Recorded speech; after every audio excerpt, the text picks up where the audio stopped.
South Korea, 1992, the last tour days before the Wales' separation.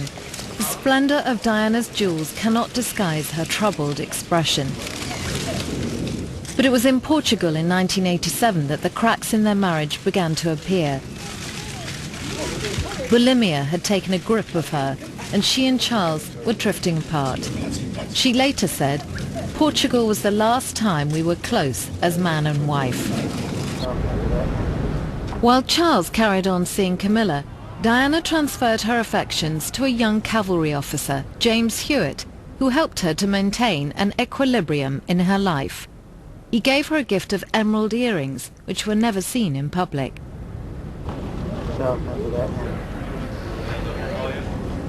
On the night of Charles's televised admission of adultery with Camilla, Diana appeared at the Serpentine Gallery wearing a sensuous low-cut short gown designed by Christina Strombolian.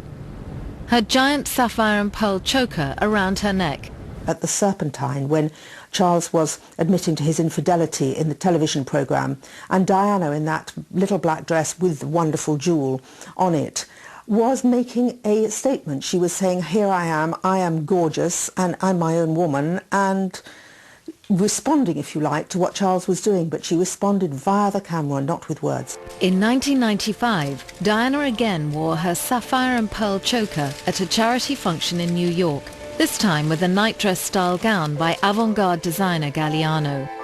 British-born Liz Tilberis befriended Diana, seen here in London during a TV interview before she became editor of the American fashion magazine Harper's Bazaar and moved to New York. Diana was very fortunate in that she also had advice from some of the best fashion editors and some of the best magazine editors, not only in the UK but all around the world, and she formed a very important personal relationship with Liz Tilberis.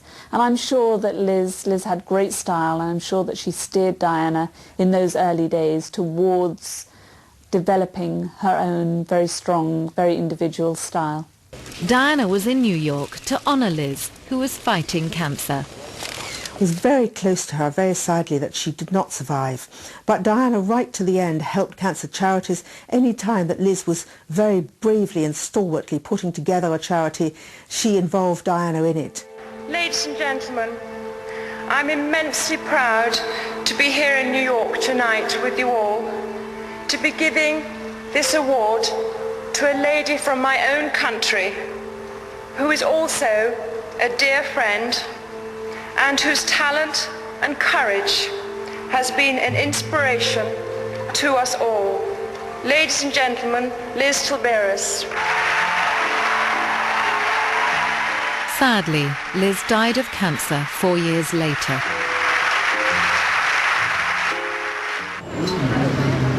In June 1997, Diana attended a charity performance of Swan Lake at the Royal Albert Hall, performed by the English National Ballet, a company she regularly supported.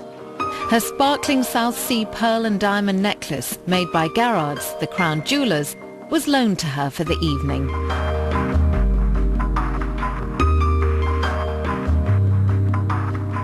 Diana's love of ballet goes back to her childhood, when she wanted to be a ballerina but grew too tall.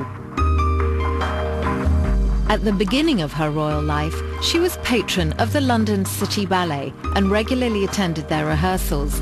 Many of the dancers were close to her in age, and she enjoyed talking about the practicalities of dance routines. The South Sea pearl and diamond necklace eventually had matching earrings, which were made later, but Diana never wore them.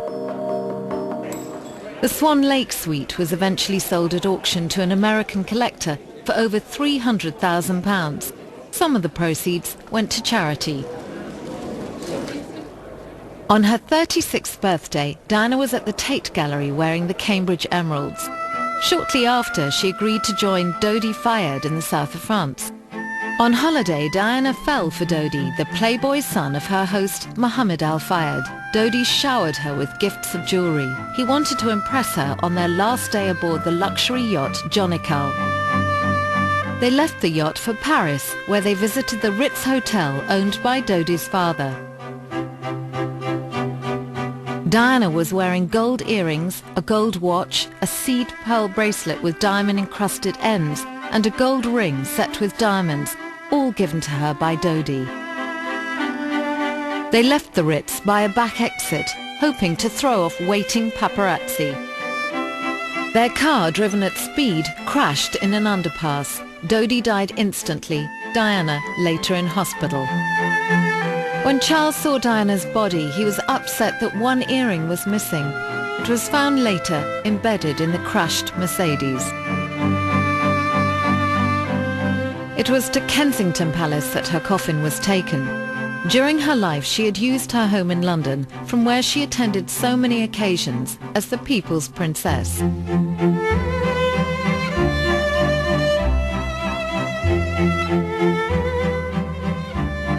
You've got to remember that when Diana appeared in public wearing those grand royal jewels, it was an amazing vision, and it was something that we hadn't seen in England for a very long time. We hadn't seen that kind of glamour, and particularly we hadn't seen the combination of such youth with such great and splendid jewellery. She brought a youth and a freshness to jewellery. Wherever she went, she brought a radiance into people's lives. Her image will never be forgotten. She was radiant. She was quite an exceptional person. And you know, all the jewels in the world cannot make somebody shine if they do not shine themselves. Diana was somebody who, without the diamonds, was also a shining light. And to me, she brought a lot to the royal family. And I think we should think of her legacy as something very sweet and strong. Diana had stored her precious gems in a safe under the stairs at Kensington Palace. Each item was kept in a cushioned box, and inside was a label in her handwriting. The label for Lover's Knot tiara said, "Tiara given to me by the Queen as a wedding present." This one said, "Engagement present given to me by Queen Elizabeth." On her last birthday, Diana wore her emerald choker with emerald earrings bought by Charles for her 22nd birthday. William asked to keep her engagement ring, but Diana's fabulous collection of jewellery has not been seen since her death. And in 1993, Diana's brother demanded the return of the Spencer tiara, saying it had been on loan. She wore it for the last time at a reception for the Malaysian royal family in November 1993. The Spencer tiara is now in the Diana Museum at Althorp, along with the earrings her mother lent her for the wedding. Diana is buried on the estate. When she died, the Queen checked that all the royal jewels she had borrowed for her foreign visits were returned to Buckingham Palace. The royal jewels are stored in a 6-metre-high vault at the palace. Diana's personal jewels have been kept for her sons.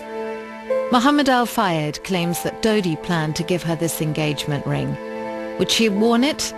We will never really know.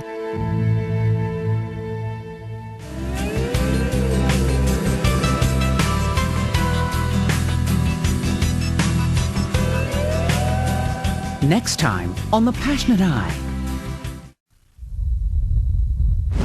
Next Saturday. For 80 million years, birds have ruled the skies, seas, and earth. Now, a film dedicated to their amazing odysseys from internationally acclaimed producer and Academy Award winner, Jacques Perrin. Explore the mystery of birds in flight through 40 countries and 7 continents. From the remote reaches of the Arctic and the Amazon, Winged Migration, a film of staggering beauty.